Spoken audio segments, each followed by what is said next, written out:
আজকে চলে যাচ্ছি আমার বাবার বাসাতে এবং আমার বাবার বাসা যেহেতু নতুন করেছে ওই বাসাটা এখনো পুরোপুরি হয়নি, তাও আমরা পিকনিক করার জন্য ওখানে চলে যাচ্ছি। এবং ওই জায়গাটাও হলো মেন বনখুইরা এরিয়া, যেটা বনখুইরা হাতিয়াবর ওইখানে। এবং বনখুইরা এরিয়াটা আপনারা যারা গাজীপুরে থাকেন তারা জানেন অনেক সুন্দর, আমাদের গাজীপুরের মধ্যে ফেমাস একটা জায়গা এই বনখুইরা এরিয়াটা। এবং এখানে রাস্তাঘাট অনেকটা সুন্দর এবং এখানে রাস্তাঘাটের পাশের যে এরিয়াগুলো সেটাও অনেক সুন্দর।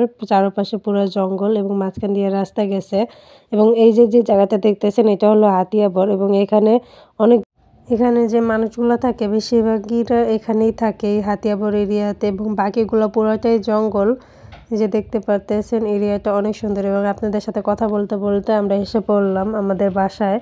এই যে দেখতে পারতেছেন এই এরিয়াটা অনেক সুন্দর এবং এখানে কিছু বাসা আগে ছিল না, এখন হয়েছে অনেকগুলোই বাসা। এই যে এই বাসাটা হলো আমাদের বাসা, এটা এখনো পুরোপুরি কমপ্লিট হয় নাই, এখন শুধু এক ইউনিট কমপ্লিট করা হয়েছে, আস্তে আস্তে আরোগুলো কমপ্লিট করা হবে। যে দেখতে পারতেছেন পুরাটার কাজই এখনো বাকি। আমরা তাও এখানে পিকনিক করার জন্য চলে আসলাম এবং এখানে মূলত কেউ থাকে না, আমার বাবা থাকে, মাঝে মাঝে আসে, এসে এখানে থাকে। এই যে দেখতে পারতেছেন আশপাশের এরিয়াটা কতটা সুন্দর এবং চারপাশটা এখানে অনেকটা সুন্দর। এই যে দেখতে পারতেছেন আরও আমাদের বাসার পিছে অনেক জঙ্গল পুরাটাই। এবং এখানে এসেই আমি রান্না করার জন্য লেগে গেলাম এবং আমি ওনাদেরকে বলেছি যে আমি রোস্টটা রান্না করব। এবং রোস্টটা আমি প্রথমবার রান্না করতেছিলাম, যার কারণে বারবার ইউটিউব দেখে দেখে রান্না করতেছিলাম। এবং আব্বু আমার সাথে এসেছিলো, বলছিল যে আসো আমিও তোমার সাথে সাহায্য করি।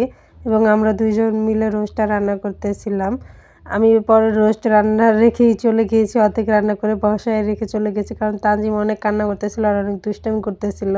পরে আব্বুই রোস্টটা নাড়াচাড়া দিয়ে নামাইছে এবং আমার চলে যাওয়ার পরে আব্বু পোলাও বসাইছে এবং সাথে আমার দাদুও ছিল, আমার দাদু আব্বুকে বলতেছিল এভাবে, আর আব্বু রান্না করতেছিল। দেখতে পারতেছেন পোলাওটা খেতে অনেক অসাধারণ হয়েছিল এবং রোস্টটাও অনেক মজা হয়েছিল। আমাদের ফ্যামিলির সবাই বলেছে যে রোস্ট আর পোলাও অনেক মজা হয়েছে।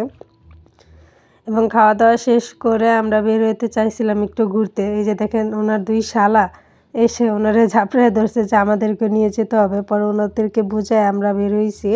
আমরা দুজন বের হয়েছিলাম মূলত একটা বাজারের উদ্দেশ্যে। আমার আব্বু বলল যে এই বাজারটা প্রত্যেক শনিবারে বসে এবং এই বাজারে অনেক জিনিস পাওয়া যায়, যার কারণে আমরা ওই বাজারের উদ্দেশ্যে রওনা হলাম। আমরা কিছু কিনবো না, বাট এরিয়াটা ঘুরে আসার জন্যই আমরা দুজন বের হয়েছিলাম। আর চিন্তা করছিলাম যে যদি মুরগি পাই তাহলে দেশি মুরগি কিনে আনবো। বা যাওয়ার পর আমাদের সন্ধ্যা হয়ে গেছে, কারণ আমরা খেতে খেতে, এখন তো দিন ছোট, খেতে খেতে 3টার উপর বেজে গেছে। এবং ওইখানে যাওয়ার পরই 4টা, 4:30 বেজে গেছে এবং আজানের সময় হয়ে গেছে, প্রায় সন্ধ্যা হয়ে আসছিল। এবং যেহেতু তানজিমকে রেখে গেছিলাম, ঘুম পাড়ে এত সবাই ফোন দিতেছে যে তানজিম উঠে কান্নাকাটি করতেছে, যার কারণে আমরা ওইখানে যেয়ে বেশি সময় দিই নেই। যে দেখতেছেন বাজারটা অনেক সুন্দর এবং বাজারে যাওয়ার পর আমার মনটা অনেক ভালো লাগছে, কারণ এখানে গ্রামের সব জিনিস পাওয়া যায়। এখানটা যেহেতু অনেক গ্রাম অঞ্চল এবং জঙ্গলে, এই কারণে এগুলাই বেশি চলে এখানে।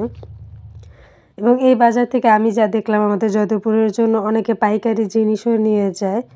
এই বাজারটা দেখতে অনেকটা সুন্দর ছিল এবং আমরা সন্ধ্যাবেলা এসেছি, যার কারণে অনেক কিছু চলে গেছে, আরও আগে আসার দরকার ছিল। তারপরে আমরা বাসার উদ্দেশ্যে রওনা দিলাম। আজকে এই পর্যন্ত, আপনাদের সাথে আবার দেখা হবে। আপনারা যারা আমাদের চ্যানেলটা সাবস্ক্রাইব করেননি তারা প্লিজ আমাদের চ্যানেলটা সাবস্ক্রাইব করে দিয়ে যান। আমরা যেহেতু নতুন, অনেক ভুল ত্রুটি হতে পারে, সেই কারণে আমাদের ভুল ত্রুটিগুলো আপনারা প্লিজ ক্ষমার দৃষ্টিতে দেখবেন এবং আমাদের চ্যানেলটা সাবস্ক্রাইব করে বেল বাটন ক্লিক করে রাখবেন, যাতে আমাদের নতুন নতুন ভিডিও সবসময় আপনাদের কাছে